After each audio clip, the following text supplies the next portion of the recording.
Itinanggi ni OFW Family Party List Representative Roy Señeres na nag-alok siyang umatras sa pagkandidato sa pagkapangulo para magpaubaya sa kabrad niya si Davao City Mayor Rodrigo Duterte. Pero inamin niya na pag-usapan ito sa isang meeting ng kanilang fraternity na Lex Talionis noong Biyernes.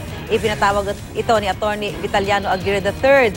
Ayon kay Aguirre, bago ang pulong, 3 beses siyang tinawagan ni Señeres para sabihing handa siyang magbigay daan kay Duterte. Nahihirapan daw kasi siyang magsagawa ng nationwide campaign. Pero itinanggi ito ni Señeres.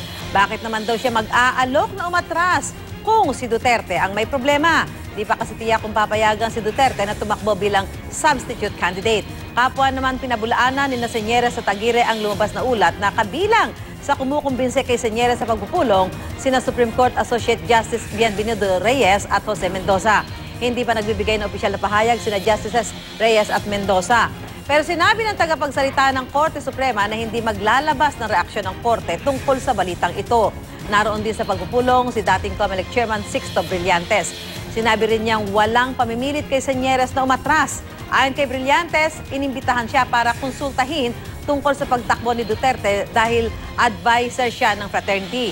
Pero alam daw ng lahat na ang pambato niya ay si Senadora Grace Poe. Sinusubukan pa ng GMA News na kunin ang panig ni Davao City Mayor Duterte kaugnay sa pag-uusap ng kanyang fraternity tungkol sa pag-atras si Señeres para sa kanya.